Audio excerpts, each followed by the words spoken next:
Thank you all for joining us for Housing Internship Program Overview for Candidates. My name is Spencer Giese, he, series pronouns. I'm an educational program manager at ACUHO-I, and I have the esteemed joy of overseeing the Housing Internship Program from a staff perspective in the ACUHO-I home office.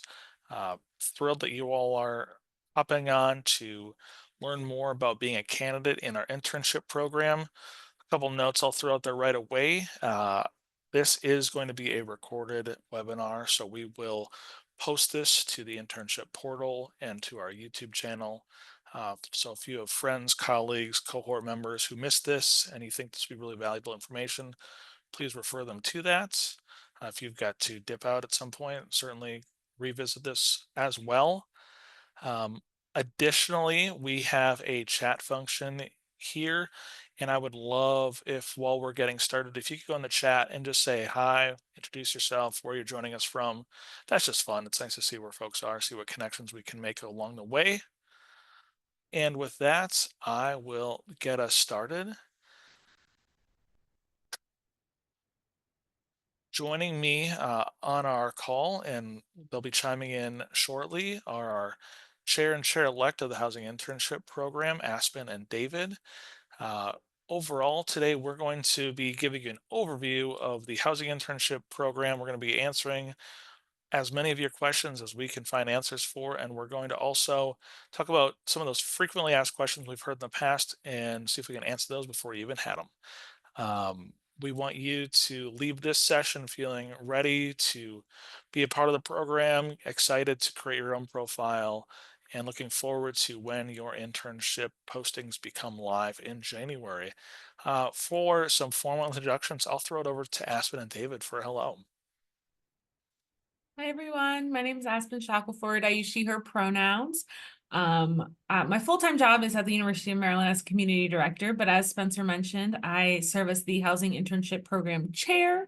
I was an intern at Arizona State many moons ago, and so I'm super excited to be here with you all and share what the program is all about. I'll pass it to David. Hi everyone, my name is David Maldonado. I use pronouns he, him, his. I'm currently serving as a residence hall director at Old Dominion University, and I'm really excited to be newly announced chair-elect for the housing internship program. So spend a few years here and now I like to call it my professional home. Outstanding. Thanks for sharing. And we'll hear a lot more from Aspen and David shortly. Our goals today, pretty simple. We want you to all feel like you've got a lot more information about the internship program and answer as many of your questions as you may have. Um, this webinar is really for kind of those first steps in getting into the program. We will do additional webinars later on in spring of 2025 to talk about interviews and to talk about navigating offer days. So just know that we've got some additional programming for you in the future. Please use the chat function throughout. I will be in the background monitoring the chat and trying to answer questions on the fly as those may come up. Again, we're thrilled to hear. So without further ado, I'm going to pass it over to our chair and chair-elect. All right, so we're going to start off with a little bit of an introduction to what is ACUHO-I. So ACUHO-I is the Association of College and University Housing Officers International. It's a leading organization for campus housing of residence life professionals, home to about 17,000 plus professionals, representing about 1.2 million on-campus students. ACUHO-I is the preeminent resource and champion for global campus housing profession students from around the globe. This is really important because when you're looking for those professional development opportunities outside of your university, ACUHO-I is the broader spectrum outside of the region. So you may have a regional housing officer chapter, but then you're also going to have that step up above that does the international. So this is the big, picture looking down.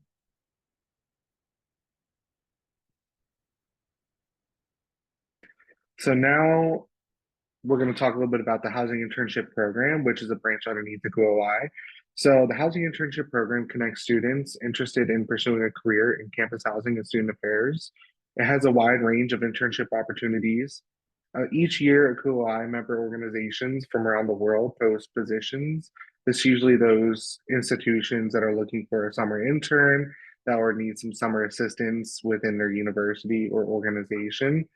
A lot of the roles you can expect to see fall within housing a resident's life with residence education, facilities management, conference services, occupancy management, and a lot more. This is usually geared towards enrolled students, whether it be undergrad or graduate, or even recent graduates can participate. Just kind of an opportunity for you to gain some skills that you may not feel like you're gaining in your current institution or program that you're currently at. And it also allows you to work on those leadership skills that you want to gain as you navigate either taking the step into an entry level role or going into your second year of grad school or even just going into grad school.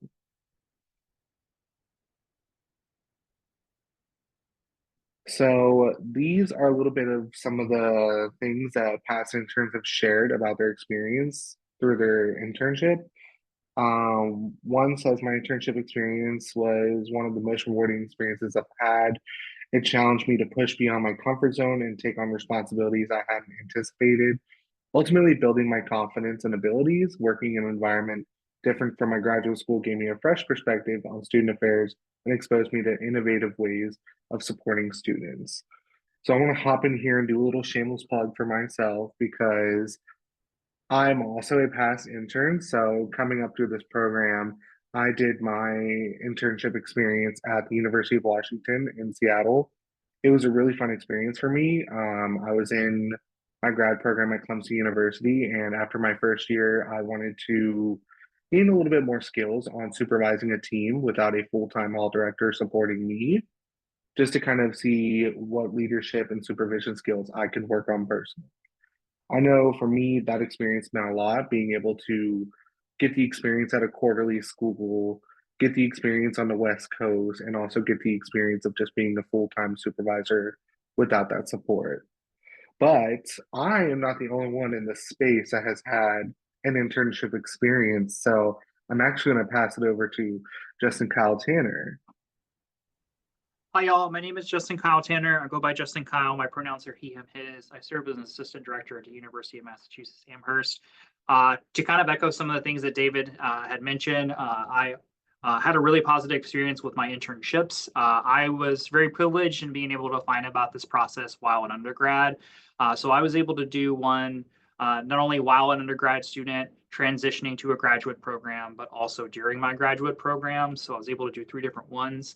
I always like to leverage the experience and tell students that it's a great time for you to think about, like, I've always wondered what it's like at XYZ institution or XYZ state or region, but like, I don't know if I want to risk it for the biscuit and like move there. This is a great opportunity and usually a very protected environment for about 2 months for you to be able to go. Now there's a lot of privilege and I will acknowledge that for me being able to have the resources to be able to drive to Texas one summer.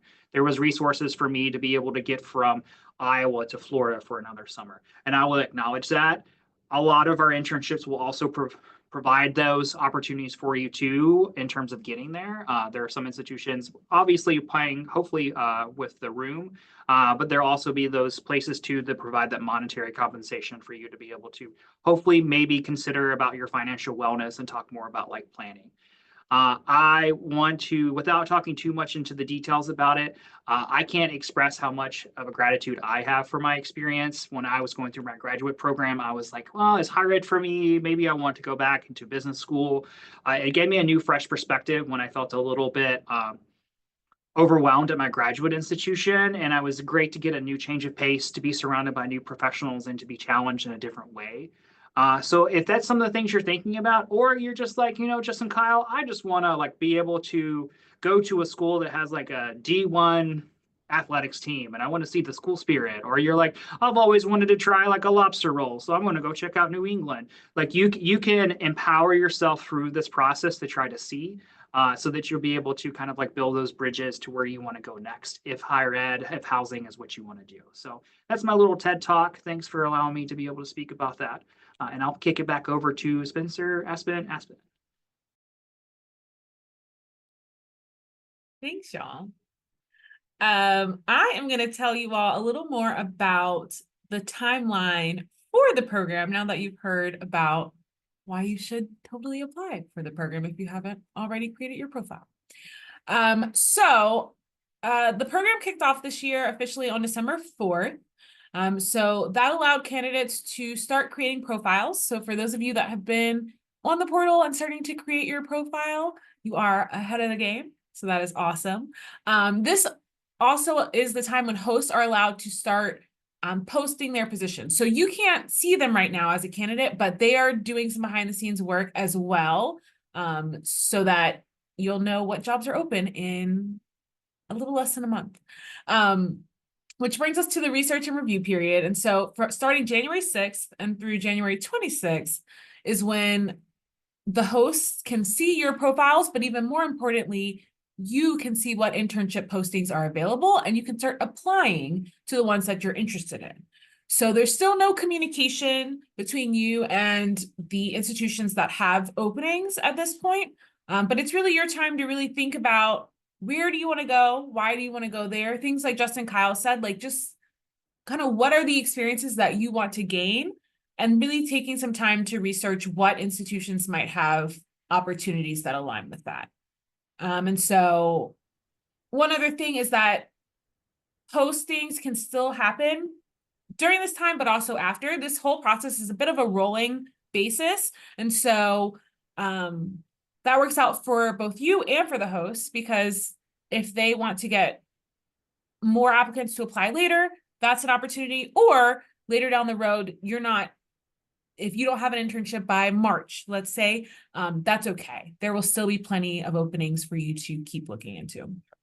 And the other thing I would add during this research and review period, starting on January 6th, that is your opportunity to apply for those postings that you are interested in. You can apply to as many as you want. I would typically say apply for those that actually interest you. But your application will become visible to the schools that you applied with on January 27th, which we'll talk about in just a moment. So whether you submit that application on January 6th or January 26th, it gets to the host at the exact same time, January 27th. So that gives you a nice window, as I'm sure schools picking up or semesters or quarters are starting. Like, we recognize there's a lot going on in your lives to be able to balance this all. So hopefully that's a nice window of time where you've got the opportunity to research positions, submit your materials, etc. And of course, you can continue applying even after January 26th. No worries. Back to Aspen. Thanks, Spencer. So like Spencer said, starting on January 27th at 1 p.m. Eastern time, that is when your applications become visible to the host institutions. And so they will start reviewing applications, but you can still continue to apply to postings that you see. But they will start reviewing applications on that date, and they will start reaching out to candidates to schedule interviews. At this point, there is communication now. So hosts can also see you all's candidate profiles, and they can reach out to people just to recruit and encourage people to apply for their positions as well. So you may see some of that communication.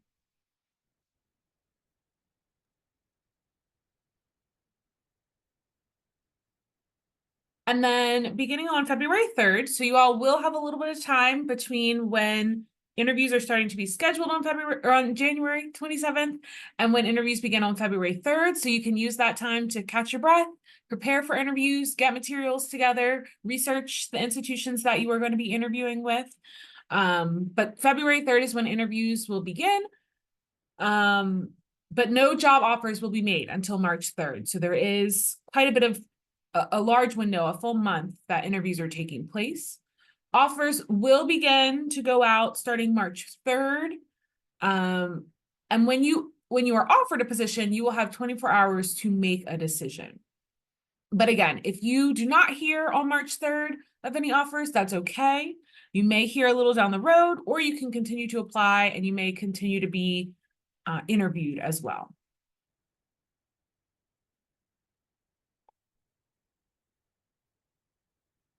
So all of this is happening in the housing internship portal. So if you haven't already been able to log onto that, you'll want to do that. You'll want to see what that looks like and get familiar with it, because all communication goes through there. So that's where you're going to build your candidate profile. That's where you will be able to view positions and search positions based on different filters.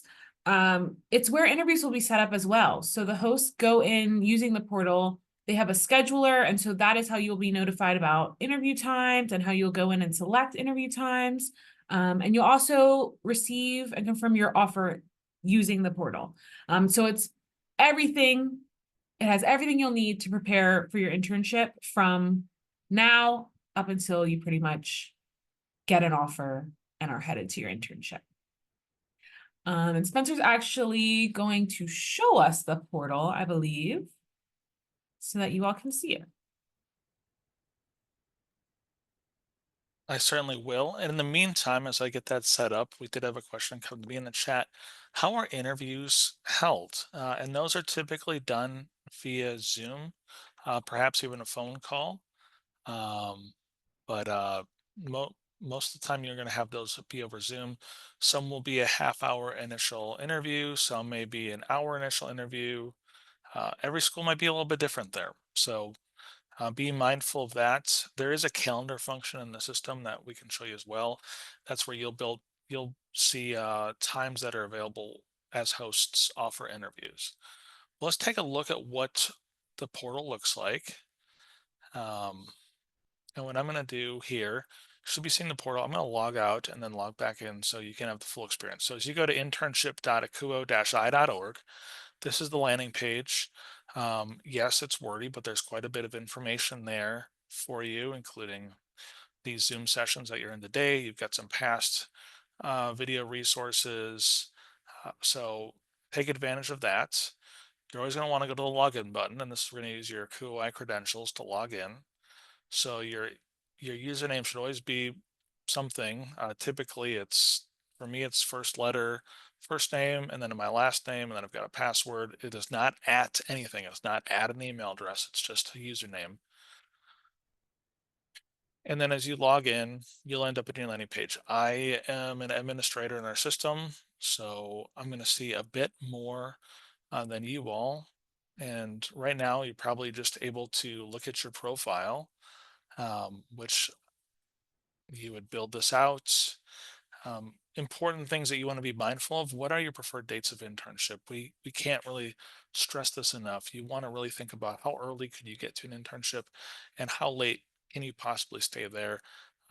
As you look at internships, and then right now in December and January, if you've got a supervisor or you've got a department that would be asking you to come back in the summer for training, start having that conversation right now. When do they need you back as you are seeking to do an internship over the summer? Nearly anyone in higher ed would be supportive of you in an internship if you explain kind of the process on what you're pursuing and the why behind that. This is where your resume will be uploaded. That'll be on your profile. So it's not that you're sending your resume to everyone. It's on your profile. What you will have an opportunity to do is to send a cover letter or a candidate profile message to each posting that you apply with. All right, now I'm going to show you something sneaky. No one on the call say that this happened because you don't have access to this yet. But you will see when you are able to access the internships in January, you'll go to the internships and you'll see a whole list of internships. And let me tell you what, we have already today, we have over 200 openings for internships waiting for you to see come beginning of January. And that's really exciting. And that number is only going to grow. Typically, we end up between 500 and 600 total internships available in the program. There are internships available for undergraduates and for graduate students. So a really unique experience that I know some have had in the internship program. You may be a graduate student right now. You may be supervising undergraduate staff, and there might be someone there interested in higher ed or just looking for a summer experience. What a neat thing that you could bond over, that you could suggest, hey, think about this internship program. They could join the program, look at undergraduate opportunities. You could be looking at graduate opportunities, talk about it in your one-on-ones, both go have a great summer experience. It's a really neat, unique experience if that happens in your world. Uh, and as you go through listings, when the time comes to be able to see that, you'll be able to look each position is going to have a position highlight and then what type of position it is. Um, wish I had a perfect. Oh, look, well, Ohio State University right here. Here's their posting. This is their little blurb to try to get you interested. This is, um, and then you're going to be able to click on it to learn more about it. You'll see the position highlight again. You'll be able to download the position description, which is typically PDF that's far more in depth than just on here. And then important things that you can look at: when are the dates of the internship? Very important to look at on a posting, and some of those remunerations and benefits. So this is an hourly opportunity. This is You're gonna have a bedroom, you're gonna have a studio apartment that's furnished, you're gonna have a full meal plan. This is not a school that will support you in covering travel expenses, and it'll also let you know who's running their process for this position. Um, so that is just kind of an example. What you're going to see is a wide range of positions and what they're offering in terms of experiences for work and also experiences in terms of compensation. So, while this is a summer assistant hall director, and you can read or imagine what that might be, you might also work with the residential college or conferences that are on campus during the summer. You may be working in this is scholar housing, just a summer intern that's doing many different tasks, curriculum content creator with Room Pack. These are just a few examples. We can look at the San Jose State one just to see if we've got a difference in what their experience is. You've got their timeline again. This is a stipend or salary position. So they're upfront saying you're going to be earning $4,600 over the course of the summer. You'll get a single bedroom in an apartment. You may share that apartment with another intern. There's some meals that are open during conference season. There's no travel assistance, and parking is free there. Important thing is you look at larger schools. Typically, the larger the school, the higher likelihood that you're going to have to pay for parking if you take a vehicle with you. Some of you, that may not be an option at all based on how far you're traveling. If you're flying there and you're just going to utilize public transportation and other services to get around, or if you're choosing to do an internship and you're taking your car with wherever you're going, it's up to you. So just things that you can consider as you're in the system. Um, but yeah, as this will all become much clearer as the process gets farther along. And then you'll also have your applications tab. So once you're able to start doing or fulfilling applications in January, you'll be able to click and see all your applications that are there. Um, and then as we get further into the process, there'll be a calendar function that employers and host sites will fill out.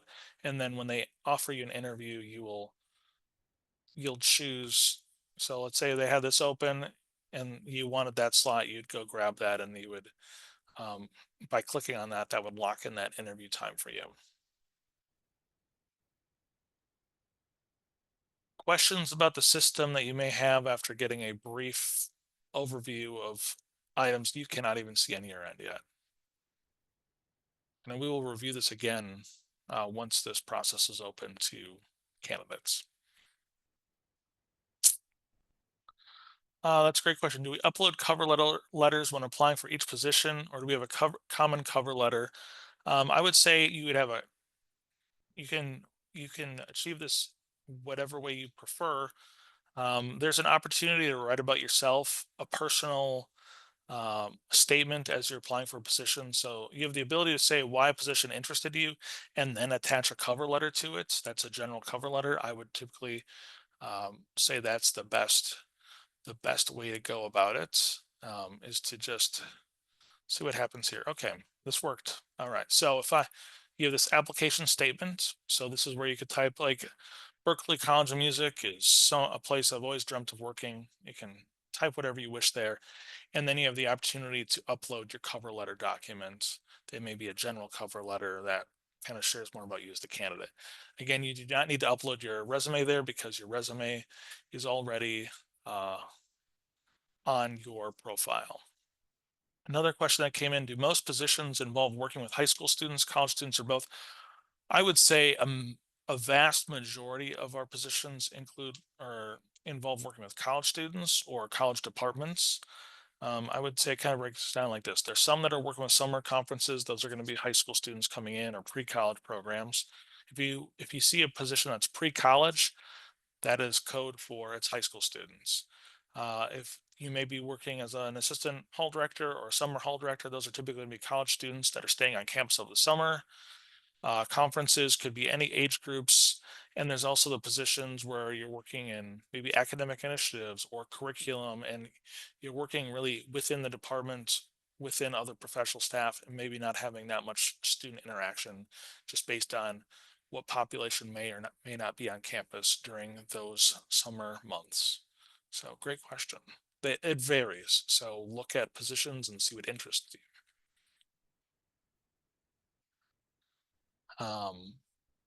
There's two trains of thought often with internships. For some, they wish to do an internship that's going to hone their skills they've already been working on. So perhaps you're supervising and you want to go supervise more students somewhere else and get a different experience of being supervised and supervising. For others, they use the internship experience to do something drastically different than what they do during their academic year job or internship. And this is an opportunity to try something brand new. Uh, yeah. So don't be, this is my best advice I can give anyone in the program. There are no mistakes. Whatever you choose for an internship, as long as the time frame works for you, there's no such thing as a mistake. If it's a great experience, outstanding, you learn from it. If it is not a great experience, that's also a learning experience. You all are so young in your careers. There are no mistakes. There's just learning opportunities and what you take away from it. And so I think almost any of us can do anything for 6 to 8 to 10 weeks. It goes by pretty quickly in the summer. So just know that. Trust yourself and trust the ability to try something new that's certainly not permanent. Great. I will pass it back to Aspen and I will share our presentation again.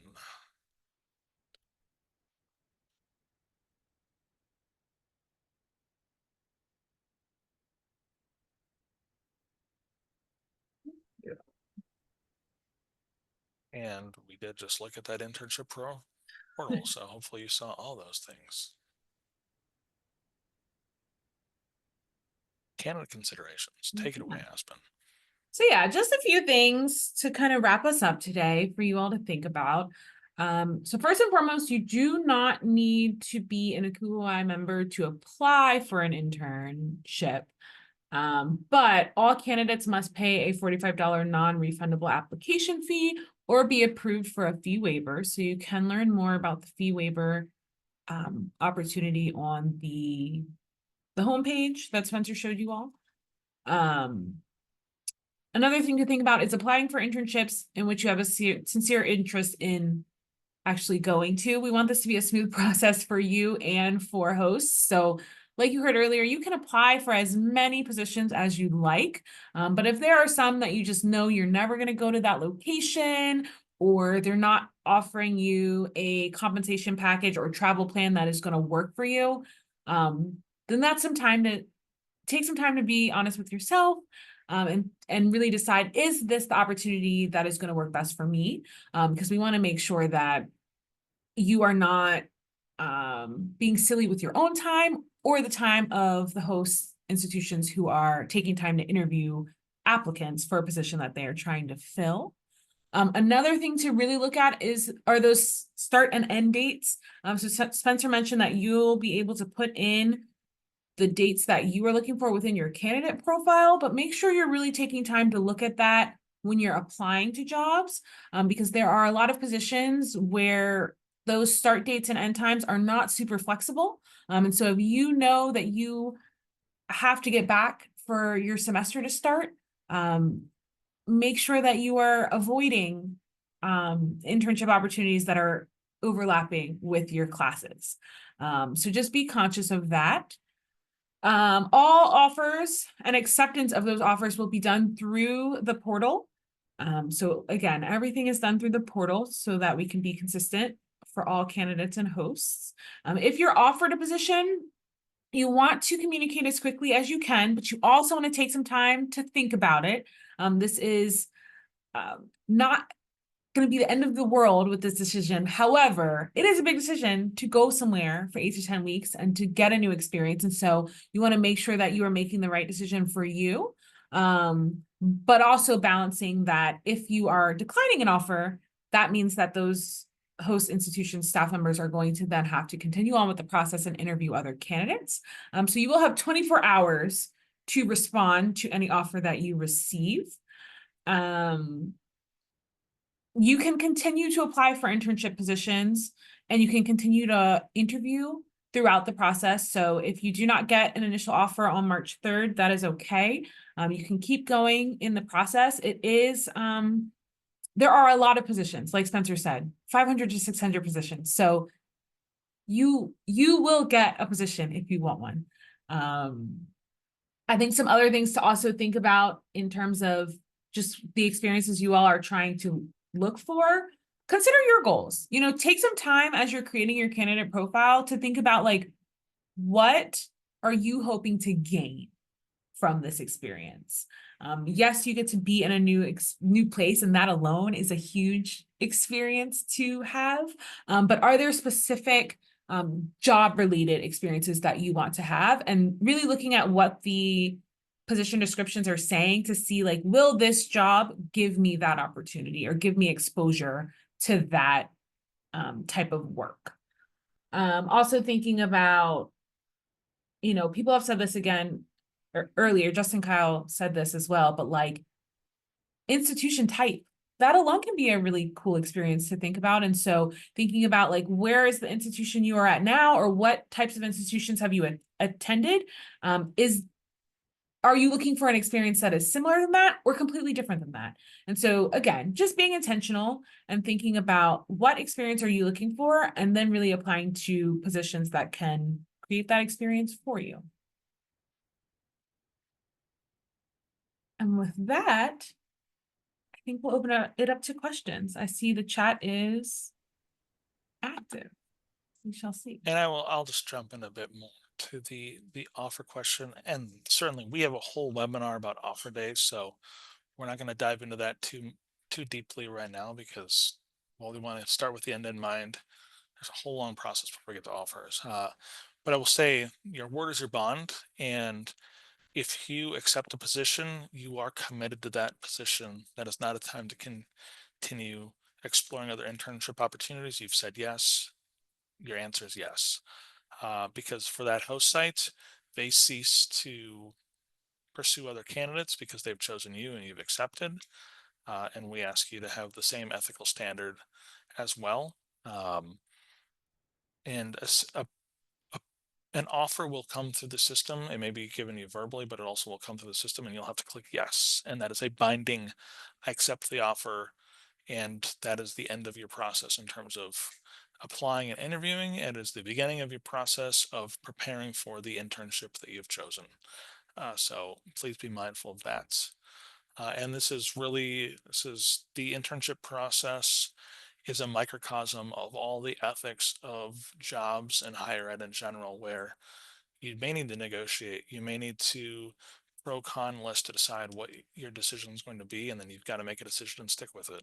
So yeah, wow. And I love that Justin Kyle Tanner's talking about non-negotiables as well. Really, really smart.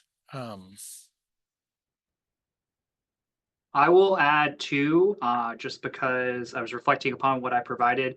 Keep in mind when you go someplace, you got to think about what you're going to do there, right? So like you're interning, and hopefully you're collecting some funds to be able to pay some bills, but you only work with so many hours. So I'll use myself for example. I did an internship where I flew, an internship where I drove. So there was different experiences for having a vehicle versus not having a vehicle, for example. So I will tell you, if you go to Commerce, Texas, at now Eastern Texas A&M University, was Texas A&M Commerce previously. There was no really public transportation. So like my friends, I did an internship with 3 other ACUHO-I interns and a NERSA intern, fun times. We all shared the space. None of them had a vehicle. So I became kind of like the chaperone and I took on that role gladly. And then another experience in being in Tulsa, I didn't have a vehicle, but there was really robust public transportation, but I was really stuck. I shouldn't say stuck. I was really limited to Tulsa. So if I wanted to go to Oklahoma City to see a summer G League game for the Thunder, I would have to like work around that. So there was like a zip car that I did. Again, there's a lot of privilege in being able to have the ability to do a lot of the experiences I did, but that's something to keep in mind and have an honest conversation with your host institution about like, what are those? I know at Florida Gulf Coast University, where I did an internship, they had a huge, really great map to talk about the Sarasota, Bradenton County, and Fort Myers area, like transit system. They talked about how getting around on campus. My site supervisor ended up taking me once a week to get groceries. Like it was a fun time. We did this whole thing. So every place is going to be different. You have to advocate for yourself. And that is my second TED Talk of the day. Thank you.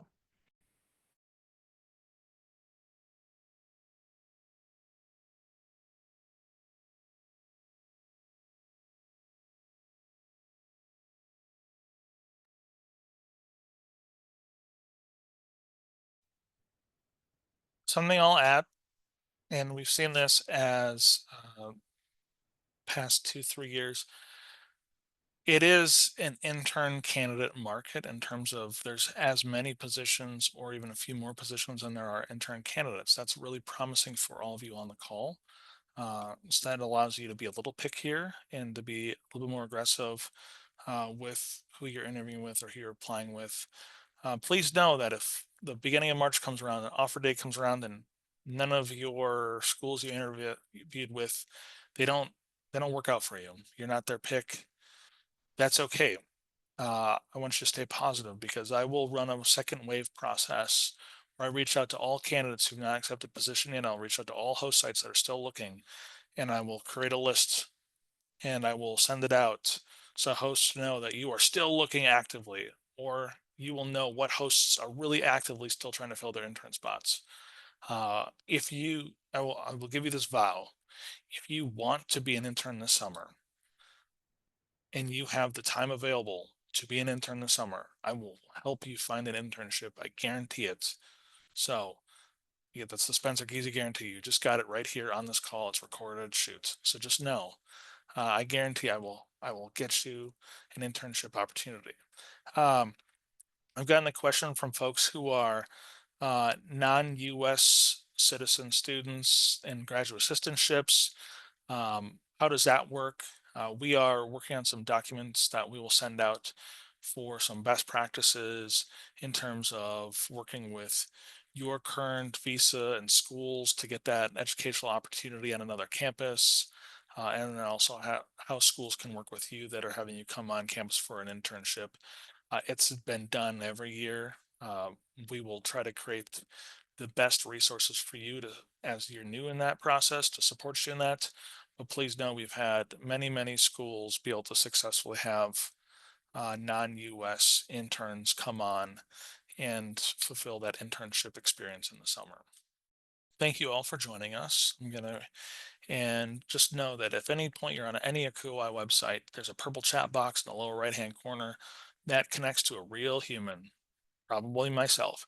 So please, if you got a question, click there. If you have other colleagues, other students, other folks in your network who might be interested in the internship experience, please pass the word on to them. We cannot do it without word of mouth because frankly, we at ACUHO-I do not know who might want to do an internship. We do not know who all the first year grad students are out there. So, or who all the undergraduate students are who might be interested in an internship. So please spread the good news of opportunity and internships with folks in your network.